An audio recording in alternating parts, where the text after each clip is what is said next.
Iya, pemirsa masih bersama kami dalam Newsroom dan masih membahas terkait polusi dan kecantikan. Kalau tadi di segmen sebelumnya kita membahas dengan begitu banyaknya polusi udara yang berdampak langsung terhadap kulit ini contohnya.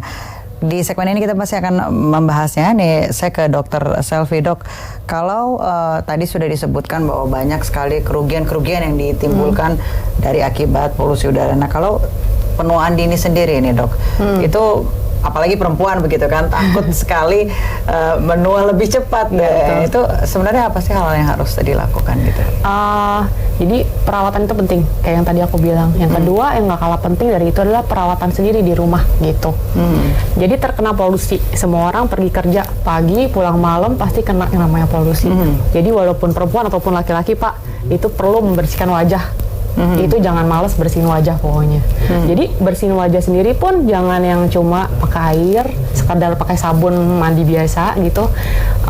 Harus mencari produk yang isinya memang untuk membersihkan wajah, itu yang pertama. Yang kedua dengan barang yang alami gitu, seperti berry ataupun lemon berry ataupun ekstrak-ekstrak lainnya gitu.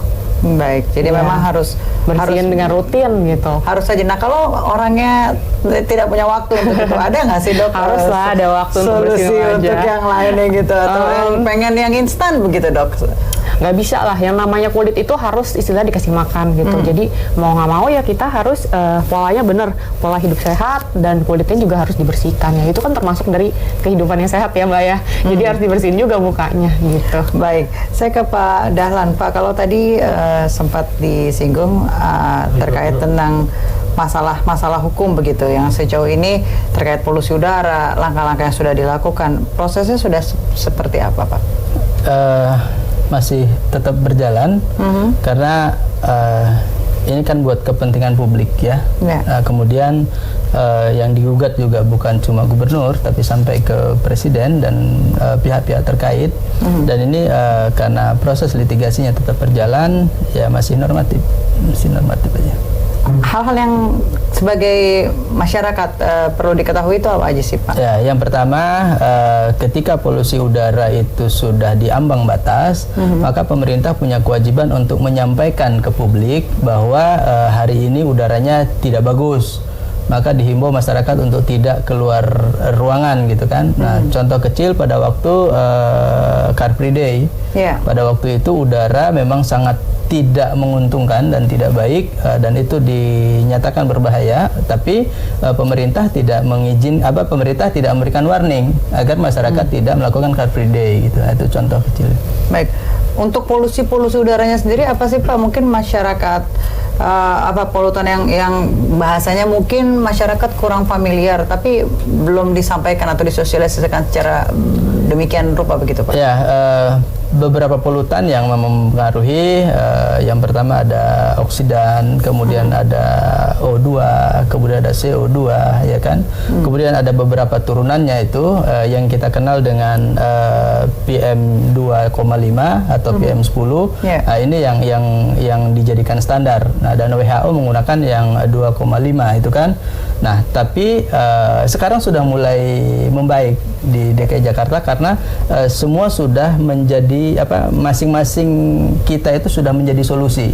Kalau kemarin-kemarin kan dibebankan kepada pemerintah terus gitu, tapi sekarang pemerhati lingkungan, LSM, masyarakat, kemudian pelaku usaha sekarang sudah mulai bersama-sama mengatasi udara di DKI Jakarta. Baik. Bu Dr. Selvi, Mbak Selvi, ini kalau tadi sempat disebutkan bahwa kita ketika harus beraktivitas di luar ruangan gitu, bagaimana cara melindungi kulit selain misalkan kita kalau untuk perawatan kita pakai masker atau mungkin ada perlu kayak perawatan khusus sunblock, apalagi sih Dok hal-hal yang harus dilakukan begitu atau harus diantisipasi? Oke, jadi pertama ya pasti pakai topi kalau keluar gitu. Itu kan melindungi dari UV juga. Lalu pakai tangannya agak panjang aja kalau lagi keluar gitu. Gitu. Jadi hanya sesimpel itu harusnya bisa. Sesimpel itu, tapi orang kadang-kadang lupa ya. Apalagi pakai sunblock, orang merasa buru-buru. Itu pertama. Yang kedua, itu lengket, jadi saya males gitu. Padahal itu dua komponen itu melindungi kulit secara besar sih gitu. Jadi melindunginya langsung pakai topi, tangan panjang, sama sunscreen aja. Baik, itu kan dari luar, Dok. Kalau misalkan dari dalam sendiri, adakah vitamin-vitamin yang kita harus konsumsi atau dari buah atau dari sayur atau seperti apa, Dok? Ya, jadi sebenarnya in general ya healthy lifestyle aja. Jadi antioksidan itu kan banyak pada buah dan sayur gitu. Semakin banyak buah dan sayur yang kita konsumsi, otomatis itu juga kan meningkatkan antioksidan pada tubuh kita dan juga memperbaiki kulit. Sama yang seperti bapaknya bilang, minum air putih karena untuk rehydration kulit kita juga gitu, dan meningkatkan blood flow pada satu badan kita gitu. Untuk ke kulit juga sama. Kalau pengkhususan vitamin itu juga perlu, Dok. Selain di luar buah dan sayur yang kita makan biasa, untuk vitaminnya sendiri ada vitamin-vitamin khusus nggak sih yang sehingga untuk mengurangi efek sinar matahari misalkan dan sebagainya begitu, atau pemakaian lotion tertentu atau seperti apa, Dok? Jadi intinya kalau misalkan lifestyle kita sudah bagus sih sebenarnya cukup. Cuma karena polusi udara ini kan tambah banyak, mengeringkan kulit, makanya kita pakai body lotion dan segala macamnya itu. Jadi vitamin tambahan juga nggak ada salahnya untuk dikonsumsi. Baik.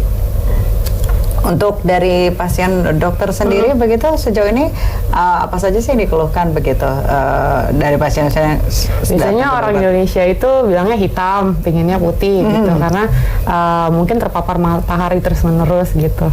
Yang kedua ya pingin fleknya hilang karena makin hari makin kena panas, biasanya makin fleknya makin muncul seperti itu. Baik, itu tapi memang masalah-masalah itu memang ditimbulkan langsung oleh lingkungan dan oleh polusi dan matahari bisa. Gitu.